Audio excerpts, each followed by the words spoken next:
Shalom semuanya, happy weekend. Kita kembali ke Bible Study. Tidak ada waktu yang lebih indah kecuali berada bersama Tuhan dan mendengar Dia berbicara langsung. Kita nggak baca Alkitab, kita mendengar Dia bicara. Huge difference. Bagaimana semuanya? Saya percaya kasih karunia Tuhan, belas kasihan Tuhan melimpah atas kita. Cuaca yang kacau di seluruh Asia Tenggara, bahkan sampai di Israel pun banjir setelah musim kemarau yang panjang, turun dan juga ada banjir bandang. Wow, yang bagus sekali Danau Galilea diisi kembali karena tergantung curahan hujan. Dan saya bersyukur kita semua ini dalam pemeliharaan Tuhan. Kita jangan kena bencana. Kalau dikasih warning dihargai, segera pindah ke tempat yang aman dulu. Tentu secara rohani yang paling aman di Mazmur 91, tapi kita juga mesti bijaksana untuk lokasi-lokasi yang secara fisik mendapat kehancuran, bahaya-bahaya karena bencana alam itu. Tentu kita bijaksana untuk pindah ke tempat yang Tuhan sediakan. Supaya kita bisa bantu orang lain yang kena bencana. Itu tujuannya. Dan saya bersyukur semua teman-teman, keluarga-keluarga yang ada di daerah di Sumatera masih dalam perlindungan Tuhan. Masih bisa nolong orang lain. Itu yang saya sangat kagum sekali. Tidak saja melarikan diri tapi menolong sesama. Itu sangat-sangat kasih yang luar biasa. Sama-sama menderita tapi saling membantu. Itu yang kita mau lihat. So, para mitra kerja yang terkasih yang sudah hadir pagi hari ini, terima kasih Pak Jamie sudah hadir. Terima kasih juga untuk Laura yang sudah hadir. Tentu untuk Inge, untuk Jolly, Ibu Indriani, semua tim BTS kami. Juga Ibu Insan Sanger, Ibu Naomi, Ibu Siska dari Manokwari, sangat-sangat berterima kasih untuk kehadiran Anda. Kerinduan saya juga untuk bisa melayani. Saya mau kasih tahu ya, untuk Anda yang mengalami kehilangan karena meninggal anggota keluarga, ya Anda dari pelajaran ini sepanjang sejak 2020 ya, 5 tahun ini sudah diajarkan salah satu bentuk bagaimana Yesus muridkan kita itu melalui kita memproses grief and loss, kedukaan dan kehilangan. Dan tidak ada yang lebih berat daripada kehilangan orang yang paling dekat, yang paling kita cintai. So saya berdoa setiap Anda yang mengalami grief and loss, itu momen Tuhan dekat sama kalian. Anda bisa curahkan hati Anda. Dan ada 5 step ya kalau Anda ikuti buku dari Emotionally Healthy Spirituality. There's 5 step untuk memproses kehilangan itu.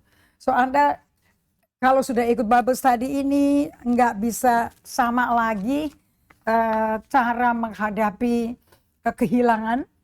Dan bagaimana Anda mesti berani memproses kedukaan itu.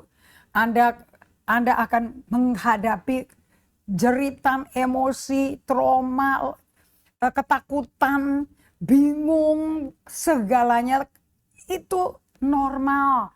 Kalau Anda ngalami itu normal karena kita manusia. Dan satu manusia yang tidak pernah mau berdosa, sekalipun bisa berdosa, namanya manusia Yesus. Anak Allah yang sah 30 tahun pertama hidup di bumi, manusia biasa, tidak pernah khotbah, tidak pernah melakukan mujizat, gak pernah belah laut merah, diam 30 tahun dalam hiddenness, di dalam persembunyian, disembunyiin Allah.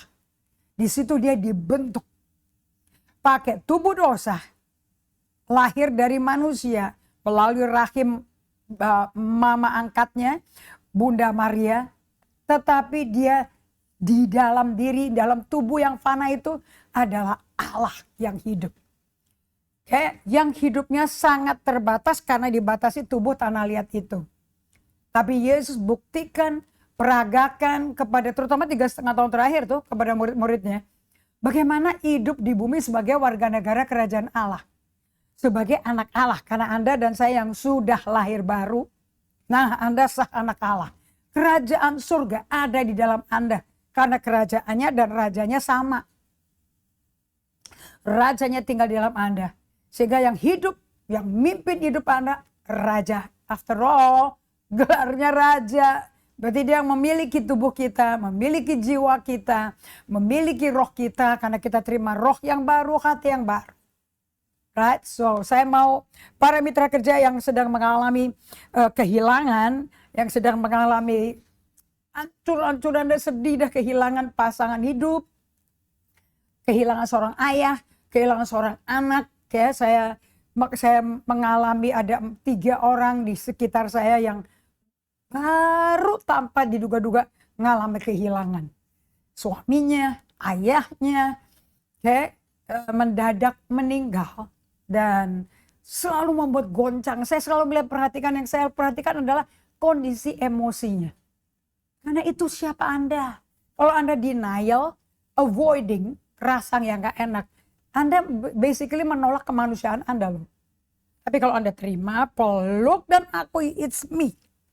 Itu bukan kegagalan, itu bukan kehancuran. Anda memang dalam kondisi yang goyah sekali.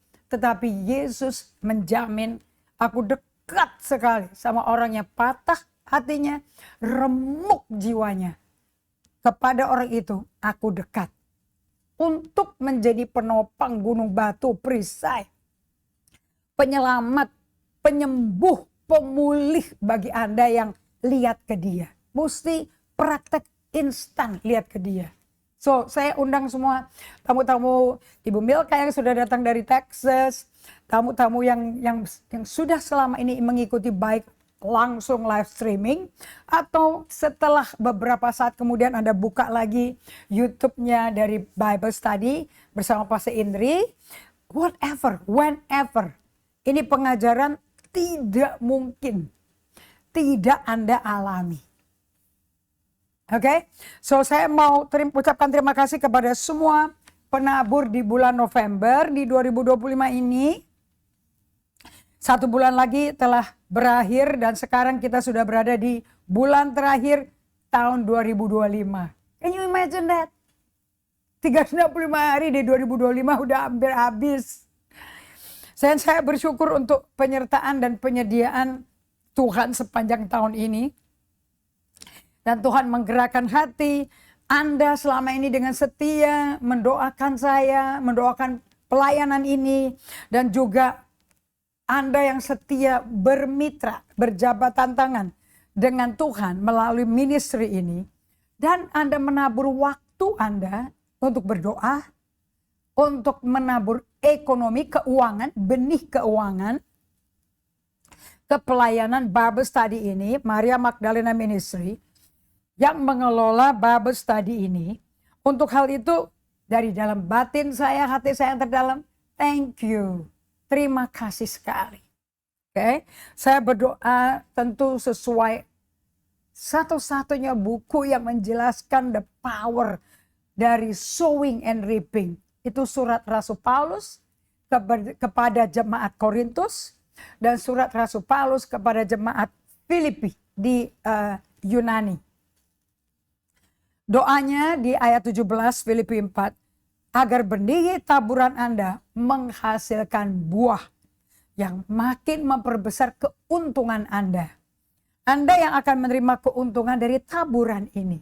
Jadi ini bukan membuat defisit, justru memampukan Allah, mengizinkan Allah untuk matikan benih keuangan itu di alam roh dan keluar tunas akar baru. Akar dari tunas yang baru sampai keluar buah-buahnya yang Anda akan tuai. Oke. Dan kami dari tim BTS, dari tim yang mengadministrasikan pelayanan ini bersiap untuk berencana untuk mengirimkan tanda terima kasih, tanda penghargaan kepada Anda semua ucapan terima kasih kami semua atas kesediaan Anda bermitra dan berkomitmen serta mendukung pelayanan ini sepanjang 2025. Saya rindu untuk Anda semua bisa bersyukur sama Tuhan juga, bisa menjadi uluran tangannya Tuhan kepada kami, yaitu Bapak Gunawan Wijaya, Ibu Helena Rotua, Ibu Hayati, Ibu Hendri Mulyawan, Ibu Elizabeth Untari, pelayanan dompet anak bangsa, Ibu Ruth Alvarina, dan Bapak Anton, semua teman-teman yang udah setia, saya belum bisa sebutin satu persatu. Kepada Bapak Ibu semua yang tadi namanya saya sebutkan, saya mau ucapkan terima kasih dan saya rindu untuk Anda, nama-nama yang disebut tadi, mengirimkan nomor kontak kalian semua karena kami mau berencana mengirimkan token, New Year's token, Christmas token, year end token, and say thank you.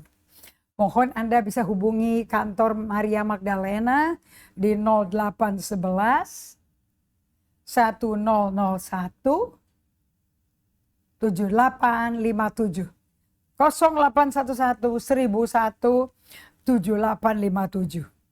Mohon tinggalkan nomor alamat Anda supaya kami bisa mengirimkan penghargaan kami kepada Anda dengan satu token di tahun 2025 ini.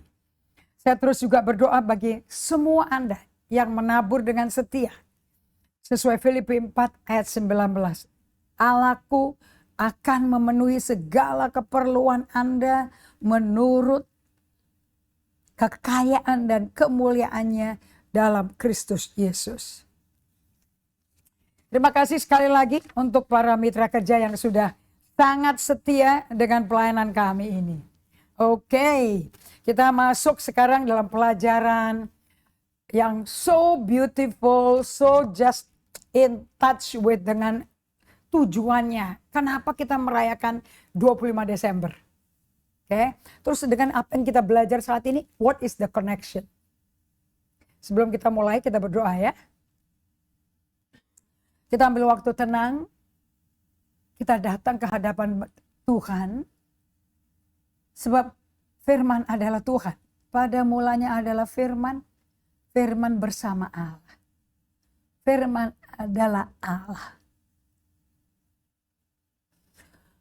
Ambil waktu tenang, hirup hadirat kasih-Nya. Berdiam, dua.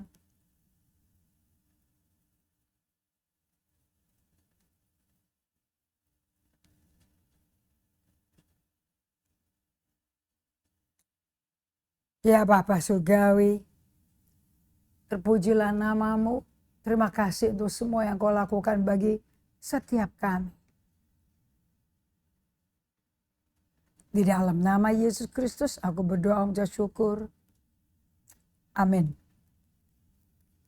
Oke, kita belajar bahwa kita ini masuk ke dalam solitude, first of all, to meet our Lord, isn't it?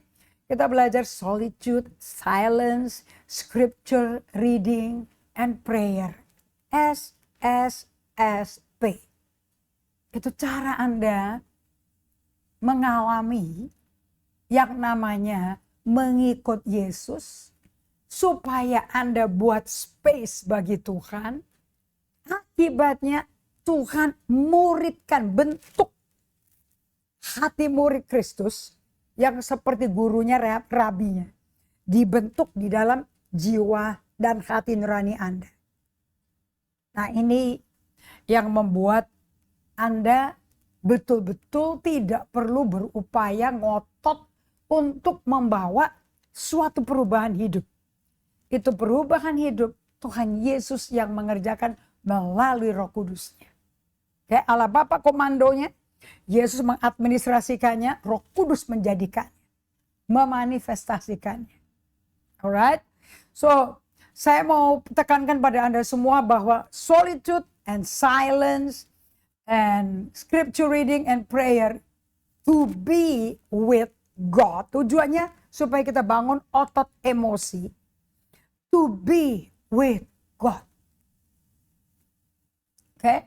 Just to be with Him alone.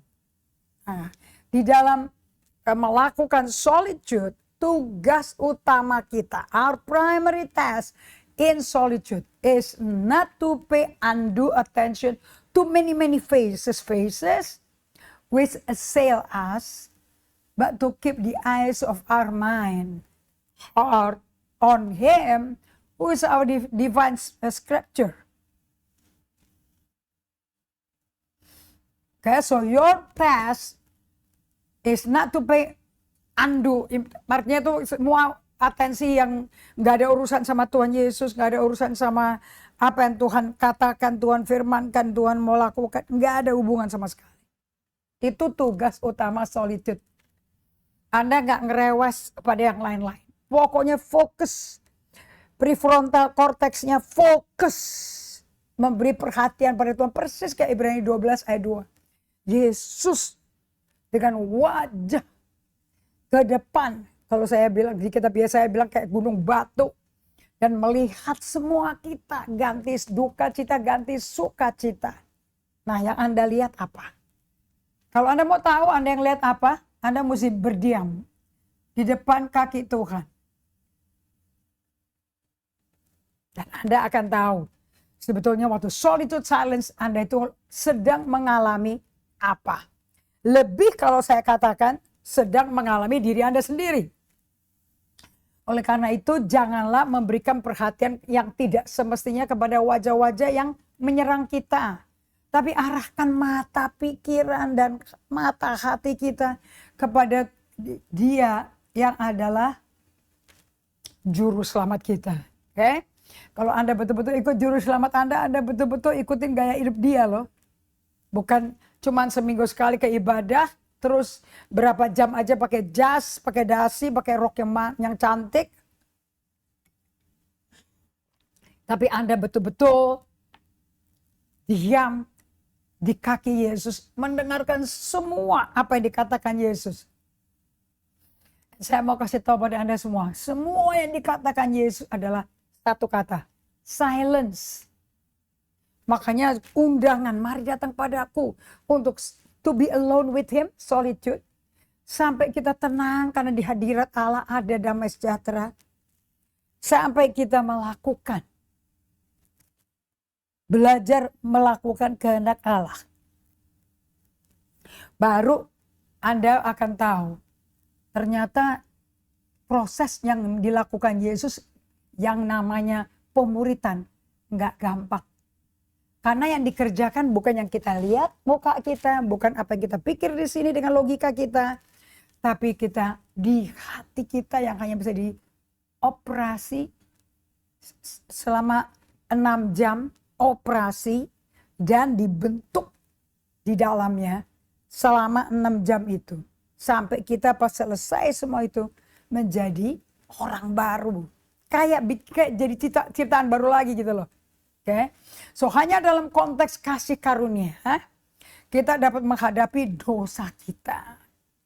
Kalau nggak ada kasih karunia, gini, ini Roma 5:8 ya. Kalau nggak ada dosa, kasih karunia nggak keluar. Kalau ada kasih karunia, nggak mungkin nggak ada dosa di situ. Hanya di tempat penyembuhan. Kalau kita udah ketemu Tuhan, kesembuhan, keselamatan itu kayak kembar siam pasti terjadi. Kita berani menunjukkan luka kita. Tuh, hanya dengan perhatian terpusat pada Kristus, kita dapat melepaskan ketakutan kita dan menghadapi sifat sejati kita sendiri. Okay? Jadi only in the context of grace can we face our sin. Only in the place of healing do we dare to show our wounds. Only with a single-minded attention to Christ Jesus, we can give up our clinging fears and face for our own true future. Jadi yang menghalangi Anda bisa maju itu adalah ketakutan yang memegangi punduk dan belakangnya kalian. Only single-minded attention to Christ can we give up our clinging fears and face our own true nature. Hanya dengan pandangan, perhatian, single-minded. Hanya kepada audiens yang satu itu. Dan kita fokus. Nah, jadi setiap kali Anda melakukan solitude, silent and pray, Anda tuh lagi bangun otot. Ototnya yang mana? Dari single-minded attention to Christ. Menjadi kita buang semuanya itu. Dan kita pegangan dengan Tuhan. Berbagai orang yang gak punya apa-apa. Berbagai orang yang dianiaya. Only with single-minded attention to Christ can we give up our clinging to fear and face our own nature. Karena kita menyadari apa? Kok hanya kita buang yang bikin kita kecanduan. Oke? Dan Anda sendiri yang menghadapi facing your own future. Itu hanya Anda yang bisa, yang paling bisa dipercaya oleh keluarga Anda. Untuk bisa berdiam di hadapan Tuhan. Tanpa ngomong, tanpa minta-minta. Berdiam untuk membangun otot. Lari kepada Tuhan. Duduk diam. Ini otot juga duduk diam. Dan otot lagi untuk mendengar. Bahwa Tuhan hadir. You need to be present. Nanti Anda bisa pakai ini dari David Banner ini di slide 167. David Banner tuh nanya begini. Ini pertanyaan bagi orang yang spiritually alive. Ini orang-orang yang bergaul dengan hadirat Allah 24 jam per hari. Sampai tidur pun seperti Mazmur katakan penjaga Israel tidak pernah meninggalkan atau mengabaikan atau meninggal tidur. Saya jadi ingat nabi-nabi palsunya Raja Ahab dan ratunya Isabel yang waktu ditantang sama Elia 1 lawan 850. Karena ada 400 sama 450 nabi palsu. Nabi peliharanya Isabel. Nah si Nabi Elia berkata, ayo panggil Tuhanmu, ini udah jam berapa? Panggil dong. Kalau betul dia Tuhan dan kita akan melihat kuasanya nyata. Ternyata semua pada jingkat-jingkat, sembayangan, toreh-toreh badan sampai berdarah-darah. Semua kayak dikatakan di kitab Samuel, mereka kayak orang kesurupan. Maaf, raja-raja, kitab raja-raja. Jadi bukan Tuhannya semakin muncul yang mereka kagumi sisinya, tapi suatu hal yang tidak pantas untuk kita ngomong sama sekali. Okay. Nah Anda kalau ngalami semua gejolak emosi ya, itu buat Anda sama Tuhan. Nah solitude silent prayer ini bangun otot ke Tuhan. Karena kita hidup di bumi ini di tengah-tengah peperangan di mana-mana. Mau perang fisik, mau pakai rudal, mau pakai drone, mau pakai obat-obat biologis kimia yang disuntikin, whatever, mau pakai chips lah, segala macam.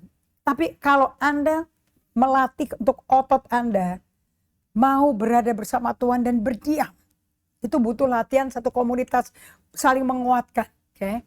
Nanti Anda bisa nanya 3 pertanyaan ini. Am I fully present or distracted? Ini pertanyaan dan ini istilah ternyata menjadi satu istilah yang sangat-sangat penting di zaman COVID dan di sesudah COVID. Karena di tengah COVID semua mengandalkan wifi, mengandalkan gadget, sekolah pakai Zoom, kerja pakai Zoom. Semua orang lihat lensa terus setiap hari. Bayangin tuh 4 tahun loh itu. That's not easy. Itu berat. Kita hilang hubungan dengan sesama. Kita nggak punya relasi. Beda ya ketemu orang pribadi, manusia dengan kehadirannya kerasa. Sama lihat dari kamera. Biar ketawa-tawa bisa nyambung ngomongnya. But the presence is not It's not there. That loving presence, that warm presence gak ada di situ. Nah, Anda kalau mau bertumbuh dewasa rohani seperti Yesus, itu butuh yang namanya kesadaran. Are you fully present or distracted? Nah, kata distraksi ini gara-gara gadget di mana-mana.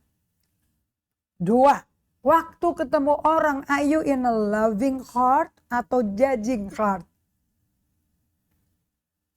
3, am I open or close to being changed?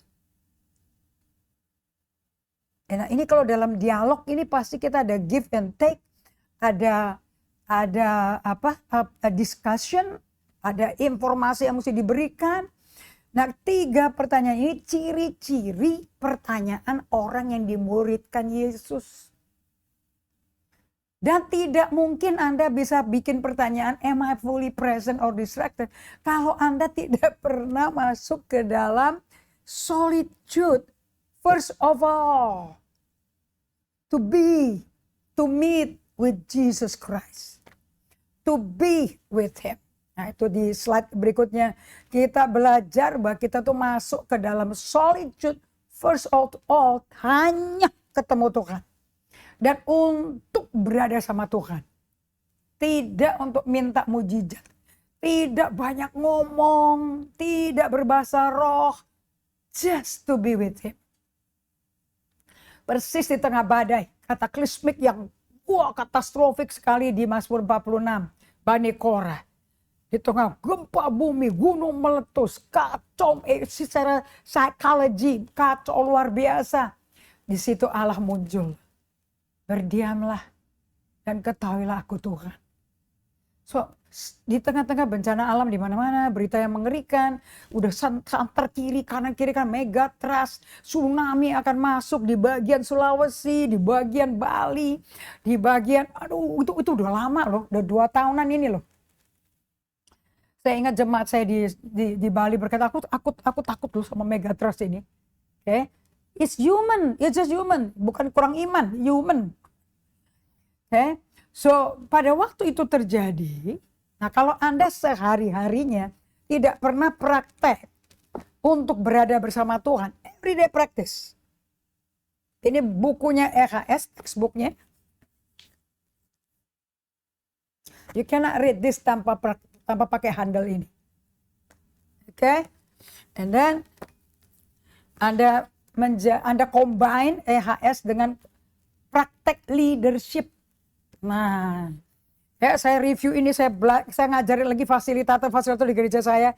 Belajar baca dari Prakarta. You need to read the introduction. The first page journey. My journey through emotionally unhealthy leadership. Dari kesaksian pribadi Peter Scazzero, bagaimana dia mengalami 4 kali pertobatan. Sampai dia mengalami kayak lahir baru lagi. Karena kita semua ini ikut Tuhan tanpa pernah menyadari ada bagian-bagian yang kita nggak pernah tahu ada dan nggak tahu juga di mana, sehingga tidak pernah dikasih ke Tuhan yang namanya iceberg.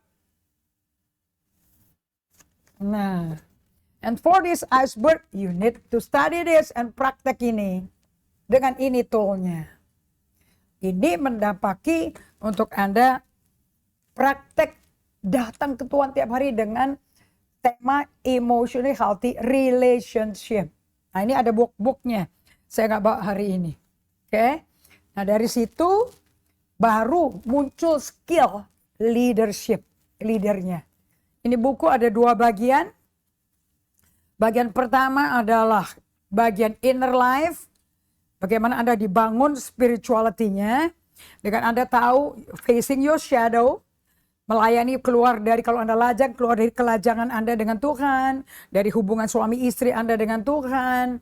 Okay, a balance antara praktek, sabah dan kerja. Okay. Slowing down for loving union. Nah kalau Anda hidupin itu melalui EHS. Anda akan menjadi tanaman Tuhan.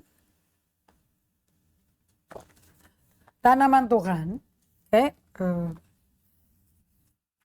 Coba ya, saya kasih gambar yang lebih jelas pohonnya. Di mana Anda membentuk akarnya dulu. Ya, Anda bentuk akar sehingga kalau akarnya bagus, kalau dalamnya bagus, ya luarnya jadi bagus. Makanya Yesus nggak pernah ngomong. Dia ngomong sama orang Farisi, celaka kau. Luar kamu bersihin, dalamnya dong. Kalau dalamnya dibersihin itu dampaknya di luarnya. Bukan luar dibersihin tapi dalamnya dilantarkan. Nggak bisa begitu. So it's so important untuk Anda bisa mengerti bahwa kehidupan kita ini kombinasi dari inner life yang berdampak ke outer life. Oke. Okay? Now if ini Anda beli bukunya sudah ada di bahasa Indonesia, Emotionally Healthy Leader. Oke, okay? Dan ini saya sendiri nomor 1, sebelum jemaat saya belajar, saya mesti ngalami dulu. Dan Anda tahu, setelah ngalami nggak ada tuh yang namanya lulus. Gitu saja. Okay. So EHS, Emotionally Healthy Spirituality, membangun a deeper life with God, inner life with God. Dampaknya di outer life Anda, di dalam, kalau Anda leader, Anda dalam skill leadership. Yang ada, any leader akan terlibat dalam planning and decision making. Any leader akan terlibat dalam culture, gerejanya sampai ada budaya and team building. Any leader akan terlibat dalam menentukan batasan-batasan kekuasaannya dan hikmatnya. Alias kekuasaan yang batasan kekuasaan dengan hikmat. Any leader akan tahu kapan akhirnya orang ini masuknya pegawai baru, ending and new beginning, akhirnya program ini masuk new beginning of another program. Oke. Nah, itu 4 macam tugas pemimpin. Is so important. Keluarnya mesti dari inner life yang dikembangkan berada bersama Tuhan. Supaya Anda diubah menjadi serupa gambar rupa Tuhan lagi. Sehingga Anda bisa melakukan leadership like Jesus lead. Seperti Yesus mimpin 12 rasulnya. Oke, nah itu perlu diintegrasi. Nah, saya ada beberapa quote yang bagus sekali. Karena saya join banyak sekali hamba Tuhan yang udah bagus sekali pelayanannya, terkenal, pengetahuannya dahsyat, man. Bener-bener mengutarakannya bagus banget. Saya ada 12 slide yang saya mau bagikan pada Anda, nanti saya terjemahin bahasa Inggrisnya ke bahasa Indonesia. But nothing, really nothing, tidak ada yang bisa membandingkan. Dari penjelasan, praktek yang benar tuh ini.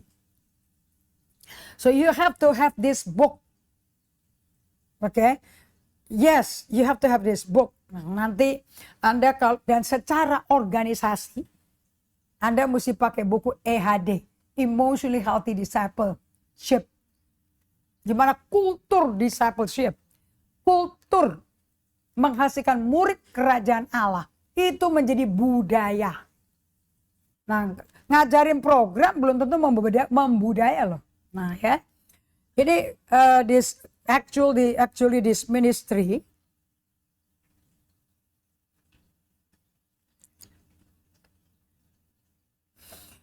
berbicara tentang what is the biggest crisis. Krisis terbesar gereja itu apa sih? Number 1, the biggest crisis in the church is that we produce Christian, not disciple. Padahal Dietrich Bonhoeffer menjelaskan, kalau udah ngomong kata Kristen yang actually cuma 3 kali dipakai di Kisah Para Rasul, itu udah effectively berarti disciple. Tapi banyak, apa sih maksudnya disciple itu? Orang yang mendapat undangan Yesus, Markus 1:17, come, follow me. Marilah dan ikutlah aku. Alright? Itu Matius 14 ayat 9, Markus 1 ayat 17. Dia undang Simon Petrus, Yohanes, Yakobus, kemudian Andreas. Semua orang-orang ada di pesisir Danau Galilea. Gak ada di sinagoga. Orang-orang yang ahli-ahli Taurat, expert dari kitab Firman, 5 buku Tauratnya Musa, nggak diundang sama Yesus. Justru orang yang nggak ada peran, nggak diakui, nggak bisa melayani di bait Allah, justru dia pilih. Isn't it amazing? And dia ngundang apa? Mari ikut aku. Aku tuh pribadi. Aku tuh Allah yang punya karakter, punya jiwa, punya hati, punya pikiran, punya badan. Sebab dia datang di Taman Eden di hari yang sejuk. Remember that? Nah, kalau discipleship itu tidak saja lahir baru, tidak saja tanda mau bertobat dengan baptisan salam, tapi setelah baptisan salam betul-betul mati dari semua gaya hidup sehari-hari, dari semua gaya hidup nenek moyang, kakek moyang, itu ditinggal. Gaya hidup dunia, gaya hidup di sekolah, ditinggal. Dan ikut Yesus. Persis seperti 12 rasulnya. Itu menghasilkan murid kerajaan Allah. Nah yang gereja bikin selama ini, that's why it's a crisis.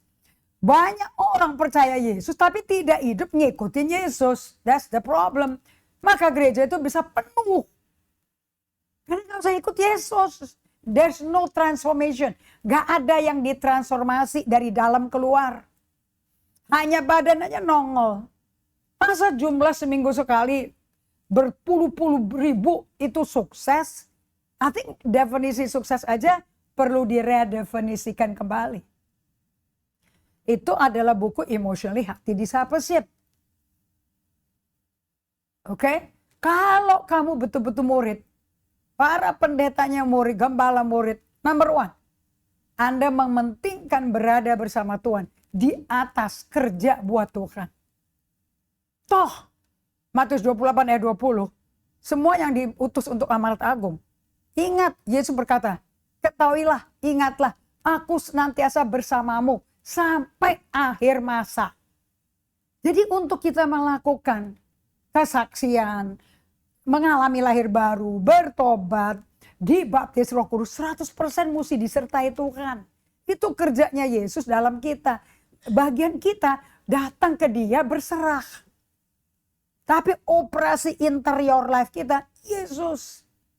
Bagaimana ngikut Dia pun, cara Dia, dan bahasa Dia pertama itu silence. Kita juga harus silence. Itu punya ngerjain Dia. Bagaimana dari gejolak, parno lah, kacau, ngantuk, nggak tahu mesti ngapain, bingung dari biasa kerja, tiba-tiba diam, direm, stop. Makanya orang yang nggak pernah praktek work and Sabbath rhythm akan kagok.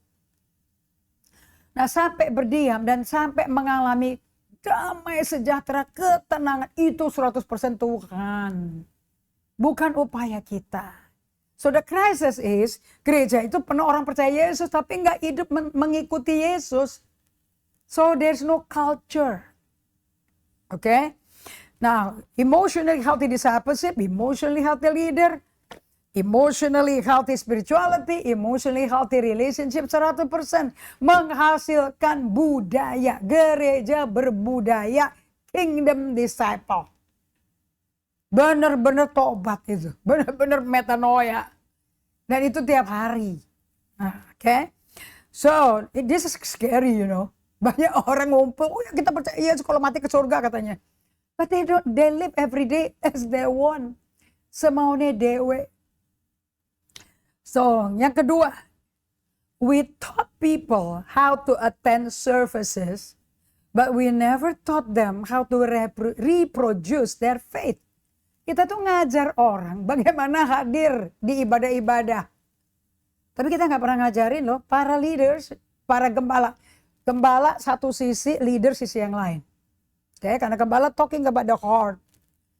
Nah, gembala itu yang muridin. Dari murid baru bisa menjadi pemimpin seperti Yesus mimpin.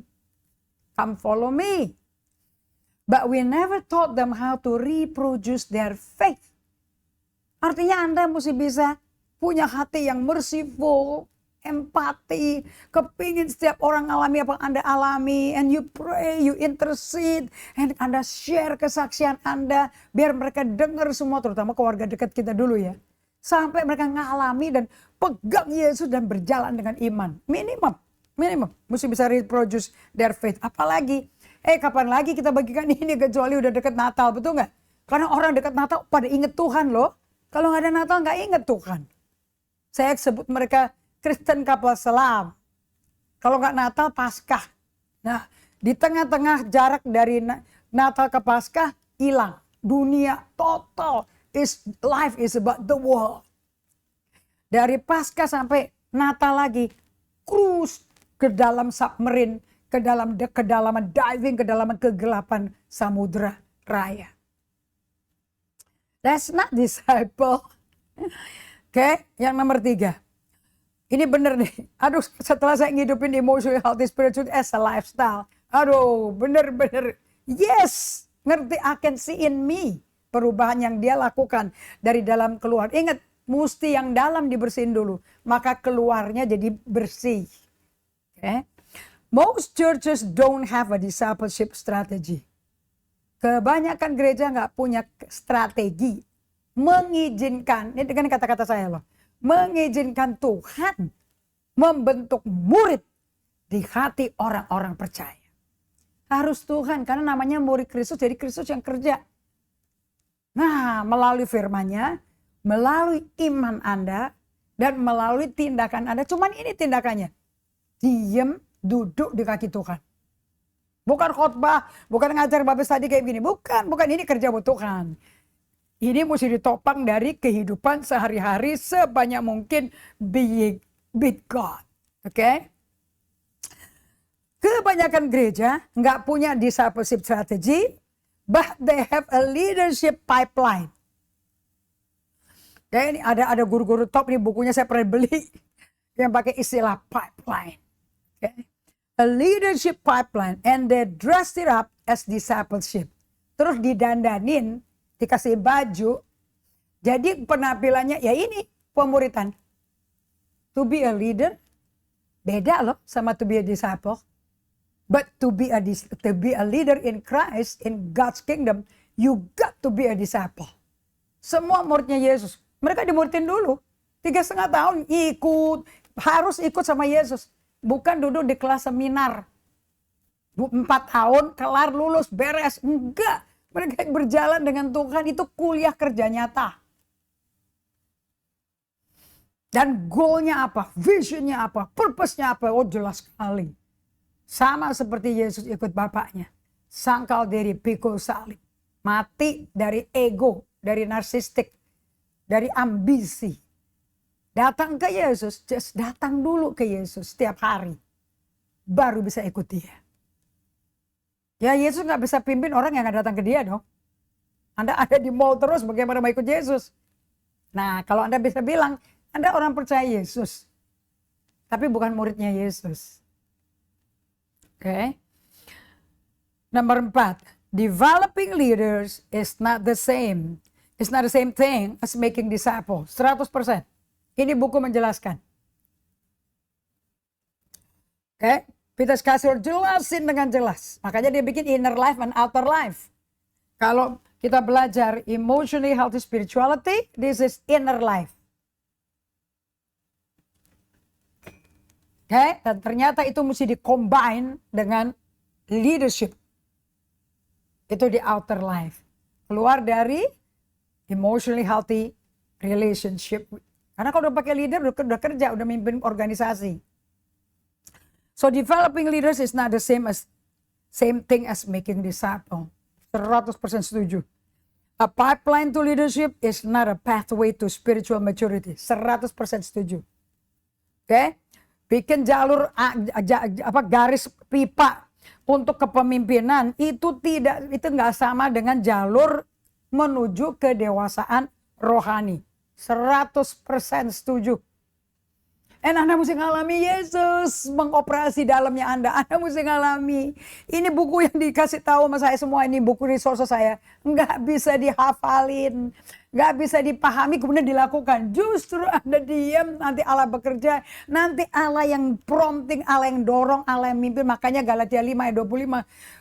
Aduh, bahasa Inggris aja ya. Oke. Walk in the Spirit. Kalau bahasa NIV-nya, walk in step with the Holy Spirit. Jadi hidup Anda tuh udah udah kafah, udah muter kelilit sama Tuhan. Jadi sebetulnya itu kayak Yesus, benar-benar Yesus yang numpang hidup di dalam badan ini. Ya kayak ini badan cuman kayak kainnya aja nih. And sebetulnya dia yang kerjain, dia yang lakukan. Makanya selongsongannya dimuridin supaya sama kayak rabinya. Nah baru dia berkembang dengan memimpin planning, succession, making decision, bikin team, all of those. Tapi itu Yesus yang udah cover. Kayak tali rami udah kelibet-libet bersama-sama gitu loh. Udah gak kelihatan lagi kitanya. Oke. Nah itu dijelasin oleh Paulus di Galatia 2 ayat 19-20. Berikutnya, just because someone can lead on your team, hanya mentang-mentang ada seseorang bisa memimpin di dalam tim Anda, doesn't mean they can disciple in the kingdom. Nggak berarti sama dia bisa menghasilkan murid atau dia jadi murid di kerajaan Allah. Karena yang bisa muridin Anda cuma Yesus. Yesus is alive, dia bangkit dari mati dan dia memilih tinggal di dalam hati kita. So we understand bahwa leadership is not the same as discipleship. 100% setuju. Yay. Oke, benar sekali. Berikutnya, if everything depends on the pastor. Nah nih, kalau apa-apa segalanya tergantung gembalanya. Itu bukan pemuritan. Itu namanya ketergantungan. Kayak orang ketergantungan narkoba. Kayak anak kecil tergantung mama papanya. Ini saya lihat anak dari ART saya di rumah. Karena dia udah lama, udah kayak keluarga sendiri. Dan saya lihat satu hal yang saya perhatikan ya. Ini saya punya 3 ART, yang satu punya baby udah 1 tahun. Mereka nggak suka kalau anaknya nangis. Mereka sukanya tenang, aman. Karena rumah orang kali ya. Terus untuk bisa bikin anaknya diem. Karena anaknya nggak mau dilepas digendong maminya. Mama kepingin digendong. Atau nggak suka taruh di box. Atau nggak suka ditaruh di alat untuk belajar jalan supaya kuat kakinya. Maunya berangkang, maunya minta ini, minta itu, apa yang dia mau. Tapi kan dia mewek, hanya kan belum bisa bicara kan. Terus kalau nggak mewek, nangis keras, jerit-jerit. Right? Nanti tujuan orang tuanya bukan mengertiin atau dialog sama anaknya. Tapi tujuan orang tuanya apa? Jangan ribut, jangan ribut. Jadi ada sistem apa? Sistem penyuapan Bapak Ibu. Dikasih coklat, dikasih cookies, dikasih pisang, dikasih mamanya pegang apa, dikasih wortel, dikasih mainan, dikasih itu sistem apa tuh? Sogok. Tapi anaknya nggak belajar, nggak dimuridin. Oke, hanya pokoknya di rumah jangan berisik. So saya bilang anak itu bisa dididik loh dari baby, dia ada jiwa, dia bisa ngerti. Nah, kamu bisa ajarin dia apa yang dia lakukan salah. Kalau cuma dikasih sogokan, suapan, supaya dia diam. Well, saya mau kasih tahu pada kalian semuanya, ini anak akan jadi pasif dan sangat entitled. You know entitlement? Aku minta ini, aku mesti dapat. Kalau nggak dapat, terak aja, nanti kan dikasih. Itu namanya kalau di dunia alam roh controlling spirit. Itulah roh Isabel. Itulah rohnya si Korah, Datan, Abiram. Oke. Itu yang dipraktekkan oleh semua bangsa Israel. 3 juta di bawah penggembalaan Musa. Aduh, Musa kalau nggak kuat sama Tuhannya, nggak datang ke Tuhan, berlutut sama Tuhan, aduh mati tuh orang. Benar-benar mati. Musa itu SSSP. Solitude silence. Tahu solitude-nya di mana? Gunung Horeb. Dia bisa 40 hari nggak turun.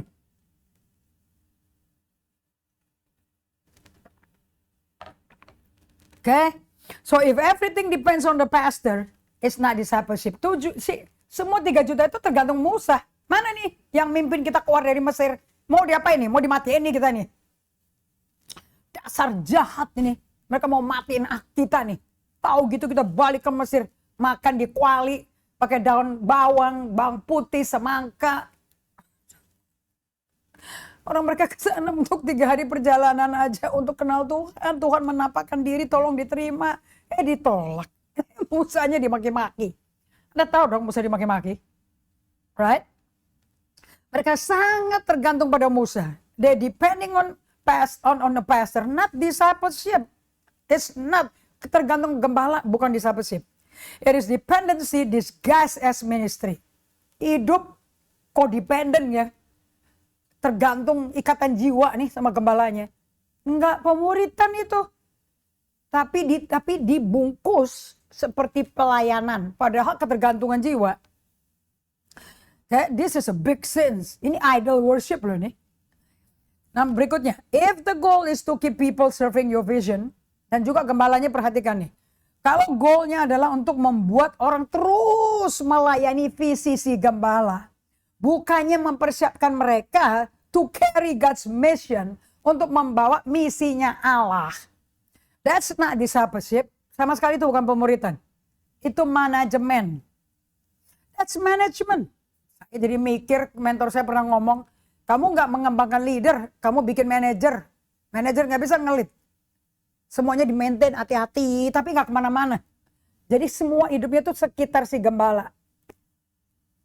So a church can grow in attendance and still shrink in influence if no one is being trained to disciple someone else.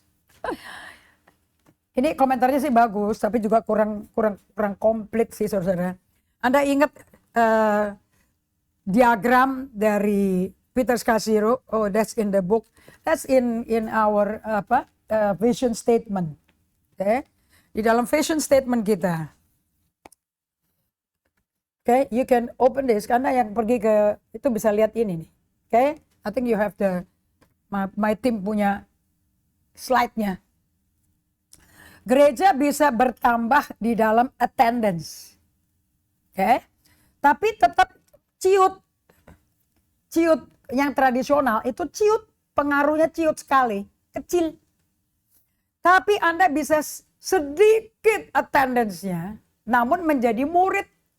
Tapi dampaknya di marketplace, di tempat kerja, di tempat profesi mereka, gede sekali. Nah ini yang benar nih. Pemuritan transformasional. Yang ditransformasi dan deep change dulu. Bagian dalam dari batinnya yang membawa siapa dia, yang bikin dia perangainya, perilakunya seperti itu yang menjadi batu sandungan. Yang makanya perlu dimuridin. Okay? And mereka masuk ke community, mereka praktek live on live, discipleship, masuk ke small group, layani bersama. Begitu mereka hidup sehari-hari di kantor, di tempat profesi mereka, dampaknya tuh sampai berapa lapis tuh. Karena kamunya berubah, your inner life itu diubah. Karena apa yang ada di inner life keluar ke outer life. Di dunia marketplace, your outer life yang bekerja. Right? So a church can grow in attendance, but sering nggak gede gini pengaruhnya. Setiap member churchnya nggak jadi murid, nggak dilatih untuk memuridkan orang lain. Murid memuridkan orang lain.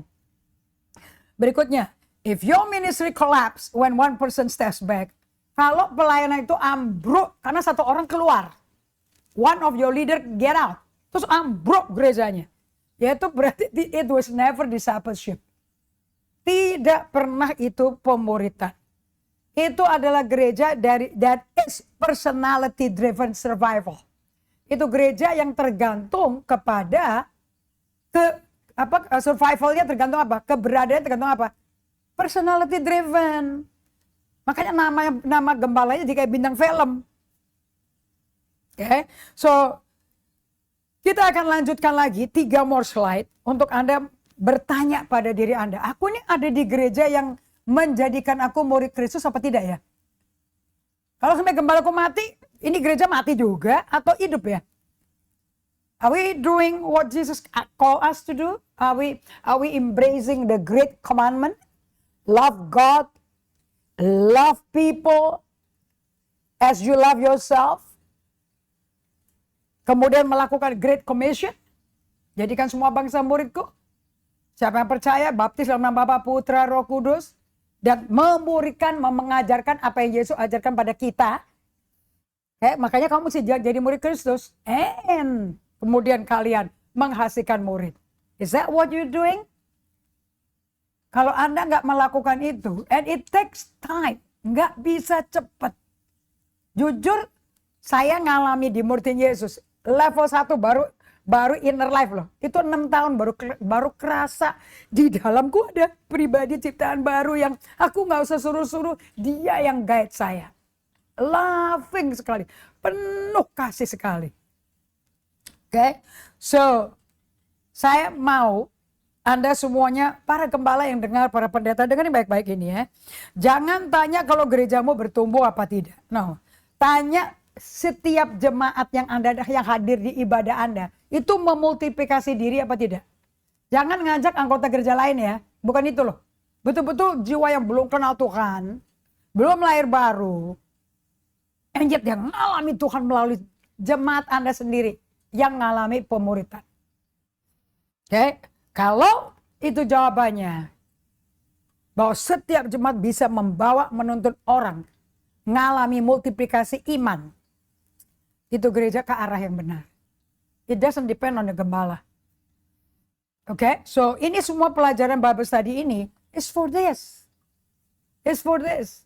To make every church menjadi gereja berkultur pemuritan Yesus kepada setiap dombanya Tuhan. Oke, let's pray. Bapa Surgawi, di bulan-bulan musim persiapan Natal, kedatangan Yesus pertama kali di Bethlehem, Christmas is a time of great joy, a great expectation, a great celebration. Ini musim di mana kita masuk yang namanya Advent. Musim menanti untuk kedatangan seseorang yang so important. Yang begitu mentransformasi hidup semua orang yang menerimanya. So Lord Jesus, persiapkan, tolong kami untuk mempersiapkan diri dan hati kami. Sehingga pada waktu message Christmas itu diberikan. Message menanti, siapa sih yang kita tantikan ini? Betul-betul menjamah hati kita yang terdalam, yang merindukan jawaban, merindukan seseorang yang memberikan pengharapan, kelepasan, kesembuhan. Itu terjadi di dalam pertemuan ibadah Natal. Lord Jesus, ini doaku agar setiap gereja menghasilkan murid Kristus yang dimuridin Yesus sendiri. That's the kind of church yang semua jemaatnya mengandalkan, kenal, mengidolakan, menyembah Yesus, bukan gembala-gembalanya. Aku minta ini hanya di dalam nama Yesus Kristus Tuhan kami. Buat pelajaran ini didengar lagi, diulang lagi Tuhan. Oleh semuanya, agar kita semua tidak tertipu dengan Injil yang bersifat friendly, seeker sensitive, yang bersifat menyenangkan orang, mencocokkan dengan orang, bukan menghasilkan apa yang Yesus mau hasilkan. Di dalam nama Yesus kami berdoa mengucap syukur. Amin. Baik, kita akan ketemu jam 2 di boardroom Trans Resort Hotel. Saya ada di Bali saat ini. Dan saya mau bisa melayani Anda semua, membagikan semuanya. And dengar baik-baik, firman gak usah memotivasi Anda. Firman is the truth, kebenaran. Lebih tajam dari pedang bermata dua. So izinkan Allah merubah Anda dari dalam keluar. Dan Anda tidak akan sama lagi. Anda akan bawa kemuliaan Tuhan. Sampai berjumpa. Bible study ini dilanjutkan nanti hari Rabu. Jam 5 sampai jam 6 WIB. Atau jam 6 sampai jam 7 WITA. Dan nanti siang jam 2 WITA. Kita ketemu di Trans Resort Hotel. Amen. God bless everybody.